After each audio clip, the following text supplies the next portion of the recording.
Stary, no taki kontent trzeba dostarczyć.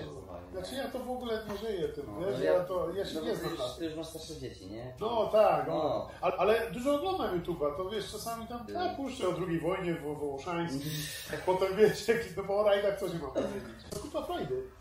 Jeszcze za chwilę skończysz z rajdówką na placu. Dobra, więc tak, zaczynamy.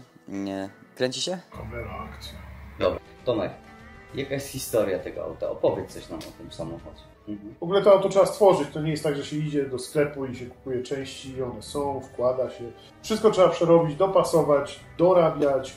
Prawdziwe S1 jest tylko jedno. Czyli jest to takie typowo rzemiosło, nie? Czy to będzie zarejestrowane jako co? Audi 80. Jaki będzie rocznik?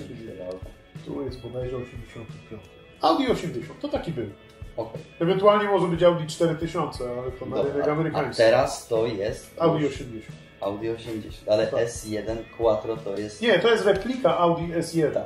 Kiedy to auto się pojawiło w ogóle w rajdach? No i one tam w 81 roku, no i to tam przez kilka lat jeździły jako długie. Później zorientowali się, że konkurencja odeszła i próbowali jakoś to nadrobić, ale że z tego co słyszałem, dyrekcja się nie zgodziła, żeby przerobić to auto na silnik centralny, jak miała cała konkurencja, więc wymyślili, że wybrną z tego skracając auto. Ale fajnie, że zacząłeś, Tomek, bo ty też jeździłeś.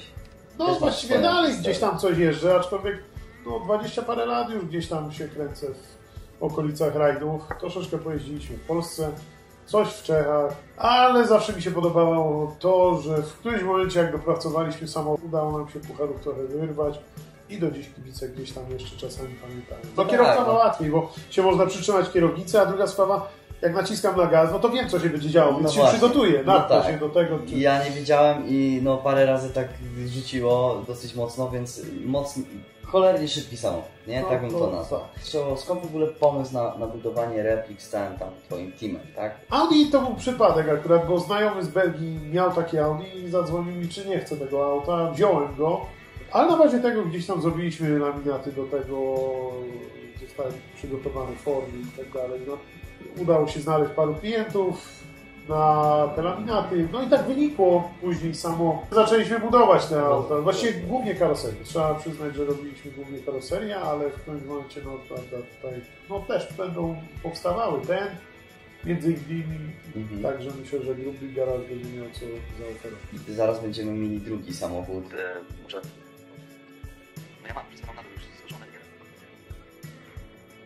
Gruby Garaż. Zaraz będziemy mieli drugi samochód i to będzie właśnie ta wersja Sport Quattro. Jakby... To jest bardziej cywilizowany. No właśnie cywilizowany samochód. Bo to jest brutalne auto, tu właśnie nie wiesz, czy lecisz w kosmos. No dobra, ale tak czy sobie jedziesz na mówimy, drogę. że ono cywilne, a ona będzie miała taką samą moc jak to. Ogólnie myślę, że wyjdzie na to samo, także to tam będzie też z 550 koni.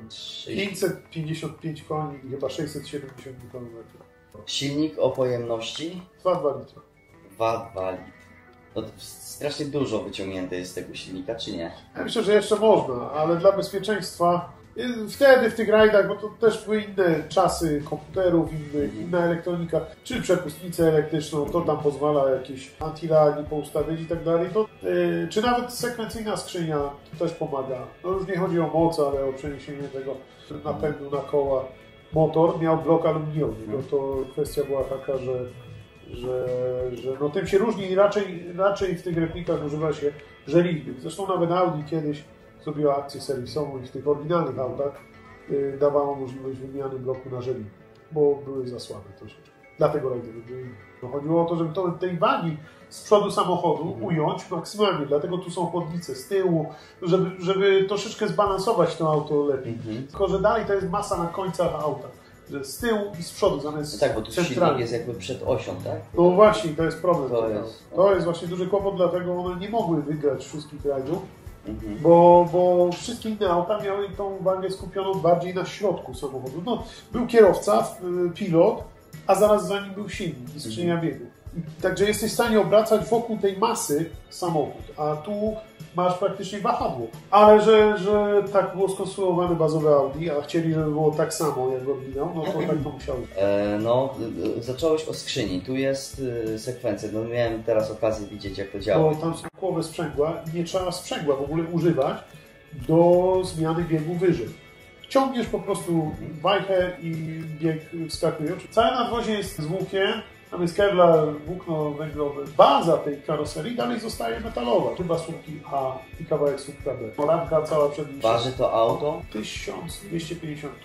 Z wagą, tak jak Audi robiło, na przykład klatki mieli aluminiowe, teraz już są zabronione, ale była aluminiowa klatka, to ta waży z 80 kg, a oni mieli parę rurek, to trzepak solidniej wygląda niż te klatki. Problem polega na tym, że nie jedziesz na torze. A tam masz shooter, drzewa Tam i jak tak się dalej. bije, to już jest grubo. Jest parę osób sławnych, którzy jeździli ten... A to tak, najbardziej sławny to chyba był Walter Röhrl. No to on się najeździł tym, a to nie tylko on, przecież tam Michelle Mouton jeździła z bardzo dobrymi wynikami. Pikes Peak jechał pod górę, Walter Röhrl jechał, ale Michelle Mouton też jechał. Zresztą w ogóle jak w 1986 roku te samochody poszły w odstawkę, zniknęła grupa B, aut było dużo, to nie był rarytas jakiś, a nie wolno było tym startować. Bardzo dużo tych aut poszło na przemiał w rallycrossie i tam zderzak w zderzak się jechało, więc co chwilę były rozbite. No jesteśmy w trakcie tam, powiedzmy przygotowań do tego, żeby zrobić Pikes Peak jeszcze. My oklejaliśmy ten samochód folią ochronną. Niełatwe auto do oklejenia. Kiedy go pierwszy raz zobaczyłem, to ciężki temat był, aczkolwiek no nie mnie oceniać. Ty widzisz, jak jest auto oklejone. Idealnie. Nie Powiem mogę. szczerze, pierwszy raz widzę oklejone auto. No wiesz jak to jest z zajdówkami, ale na drugi dzień są obite. Świeci się cały samochód idealnie. Cojones tak naprawdę mieli piloci w tych Tak, samochodach. tak. To tyle na dzisiaj. Tomek, ja Ci dziękuję. Dzięki.